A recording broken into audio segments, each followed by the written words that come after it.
بسم اللہ الرحمن الرحیم۔ السلام علیکم دوستوں۔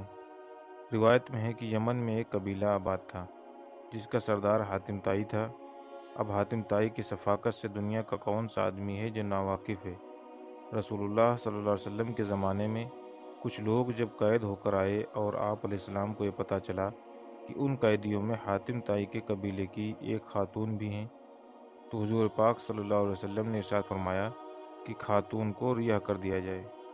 خاتون رہائی کی خوشخبری سنائی گئی تو اس نے یہ کہہ کر آزاد ہونے سے انکار کر دیا کہ میرے ساتھ قبیلے کے دوسرے افراد بھی ہیں۔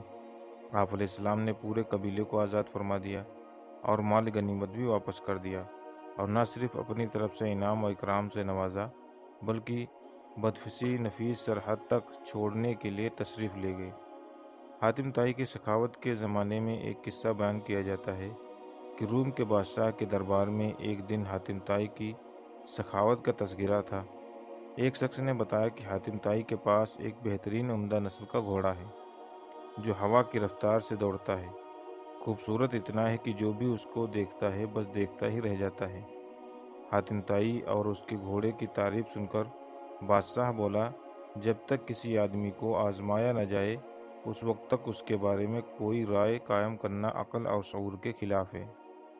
بادشاہ نے وزیر سے کہا کہ تم خود جاؤ اور حاتم طائی کی سخاوت کے بارے میں ہمیں معلومات فراہم کرو، اور کسی ایسی چیز کا مطالبہ اس سے کرو جو اس کی نظر میں سب سے زیادہ قیمتی ہو۔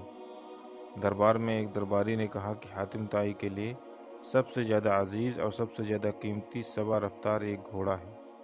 بادشاہ کو درباری کی بات پسند آئی اور اس نے وزیر سے کہا کہ تم خود حاتم طائی کے پاس جاؤ اور اس سے وہ گھوڑا مانگ لو۔ اگر وہ گھوڑا انکار کر دے تو حاتم طائی یقیناً صحیح ہے۔ تو ان سے چلا ہوا یہ وفد منزل طے کرتا ہوا رات کے وقت حاتم طائی کے گھر پہنچا۔ جس وقت یہ وفد وہاں پہنچا موسلا دھار بارش ہو رہی تھی، خوب اندھیرے میں بادلوں کی گرج ماحول کی خوفناک بنائے ہوئے تھی۔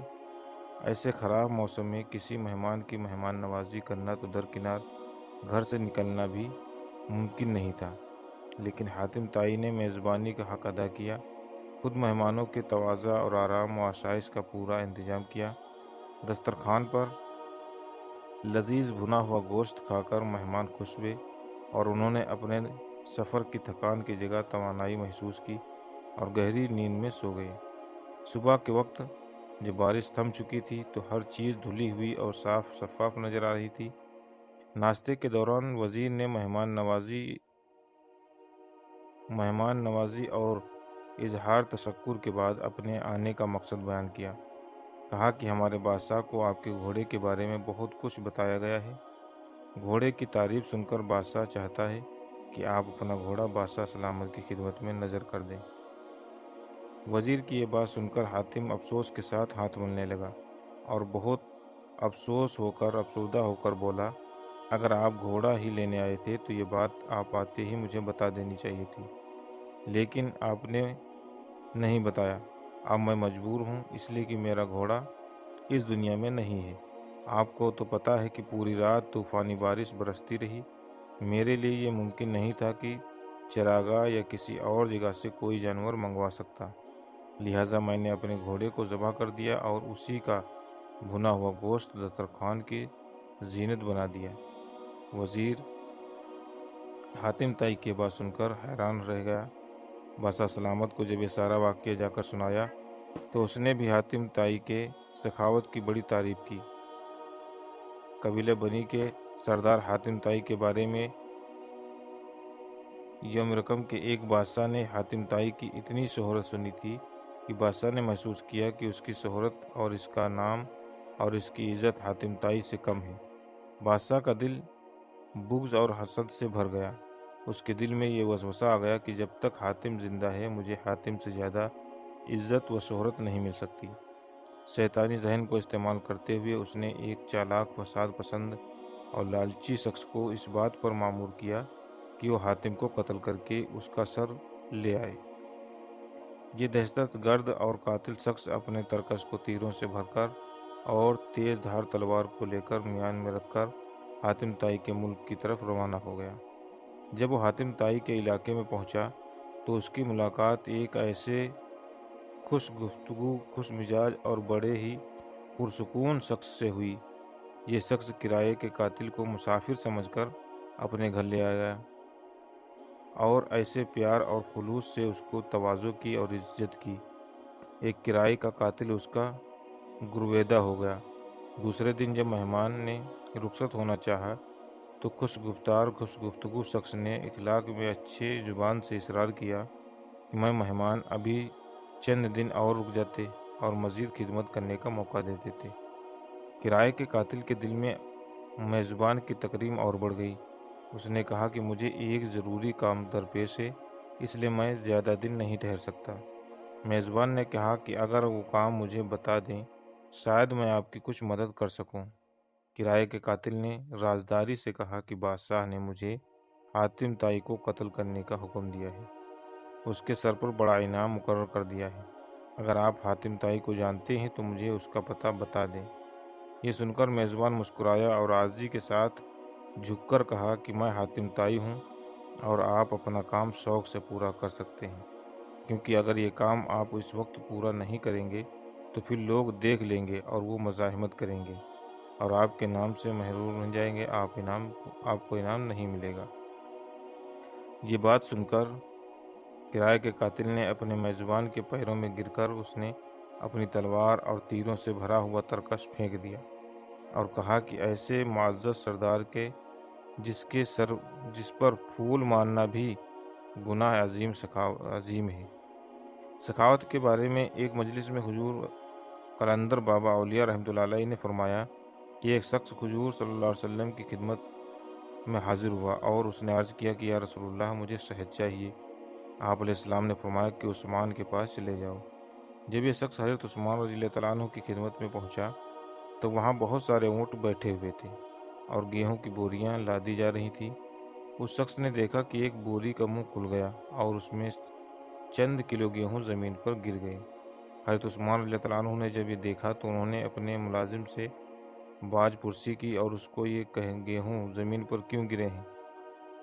آنے والا شخص نے یہ سب دیکھا اور واپسی کا فیصلہ کیا اور پھر آپ علیہ السلام کی خدمت میں حاضر ہوئے اور فرمایا کہ یا رسول اللہ مجھے شہد چاہیے۔ حضور اقدس صلی اللہ علیہ وسلم نے پھر یہی ارشاد فرمایا کہ عثمان کے پاس چلے جاؤ۔ سوالی شخص نے سارے کارگزاری بتائی۔ آپ علیہ السلام نے پھر بھی فرمایا کہ عثمان کے پاس چلے جاؤ۔ یہ شخص دوبارہ حضرت عثمان رضی اللہ تعالیٰ عنہ کی خدمت میں حاضر ہوا اور ان کے ملازم سے شہد مانگا۔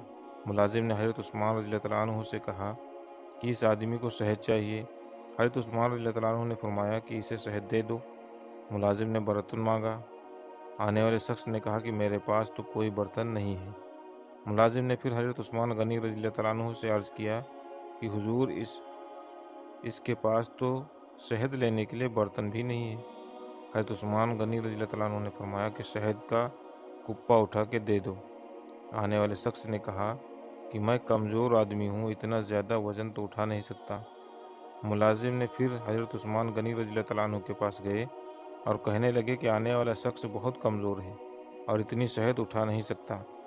حضرت عثمان غنی رضی اللہ تعالیٰ عنہ کو ملازم کی بار بار مداخلت پسند نہیں آئی۔ ذرا تیز لہجے میں فرمایا کہ اونٹ پر لاد کر دے دو، اور آنے والا شخص اونٹ پر شہد لے کر چلا گیا۔ یہ واقعہ بیان کر کے حضور قلندر بابا اولیاء رحمۃ اللہ علیہ نے فرمایا کہ مجھے اس بات پر حیرت ہے کہ ہر مسلمان دولت مند بننا چاہتا ہے، لیکن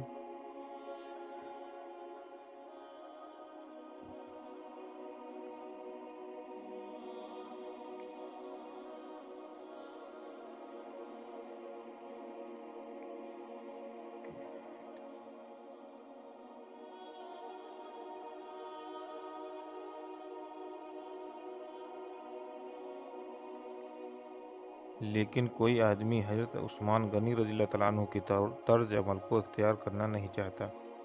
یہ پیغمبرانہ اوصاف اور طرز فکر جب بندے کے اندر متحرک ہو جاتے ہیں تو وہ دیکھ لیتا ہے کہ کوئی شے براہ راست موجود نہیں ہے۔